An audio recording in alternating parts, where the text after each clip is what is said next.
again.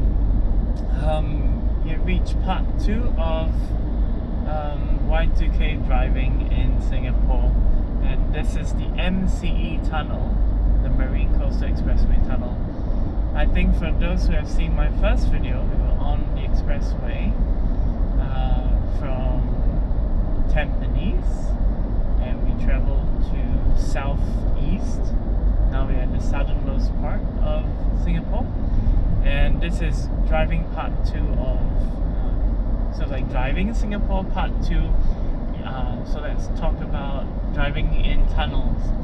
So this is the MCE tunnel, westbound. There is on the other side, it's the eastbound one, which you can't see from here, beyond the walls to the right.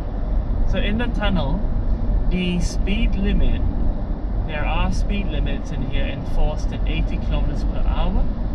Some sections of the tunnel at exits, the speed limit does drop from 80 kilometers per hour to 60 kilometers per hour. So you need to be very alert and sharp about that.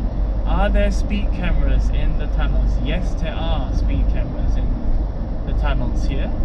Where are the speed cameras? Well, normally the speed cameras will be found on the top right hand of the ceiling of the expressway. So in the MCE tunnel, the speed cameras will be on the top right hand side. Now you can see we've got these two circles, the speed limit warning signals. They're showing 80 kilometers per hour.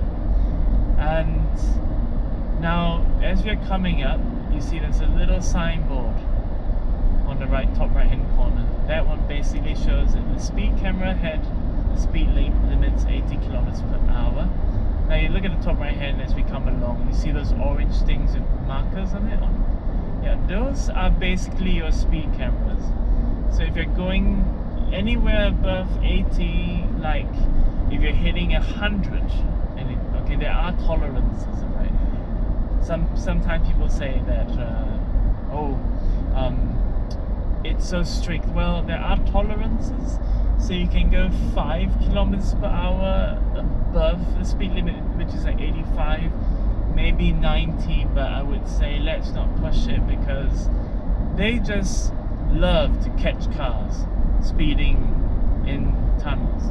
But for those motoring enthusiasts, you know what I mean. If you're driving a very nice performance car and you just want to do some tunnel blasting, have some speed in here, you can do it safely, but in truth, the enforcement here is tight, especially people who speed a lot.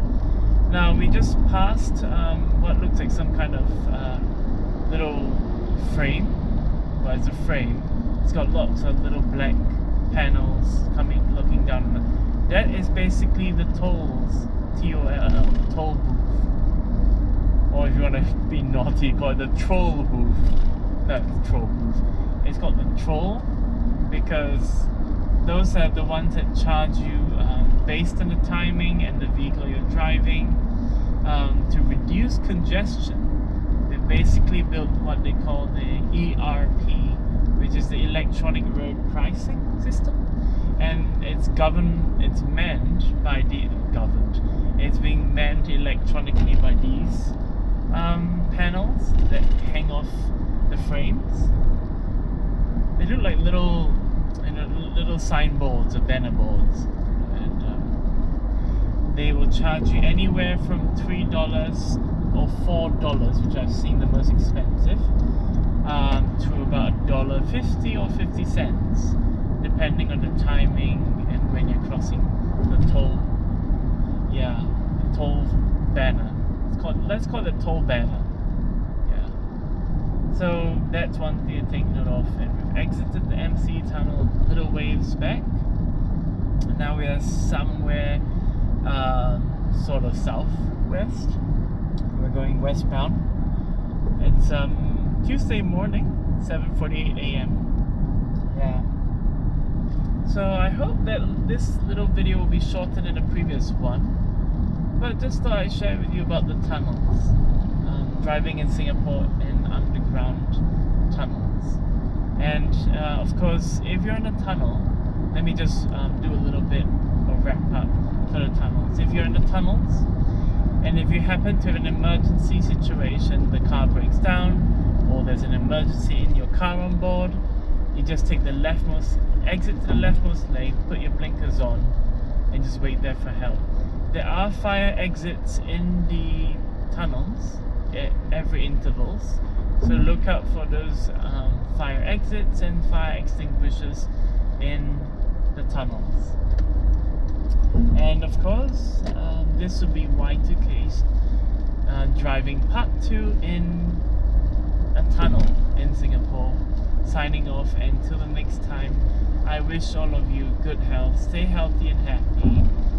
Don't rush, drive safe and be happy. Life's short.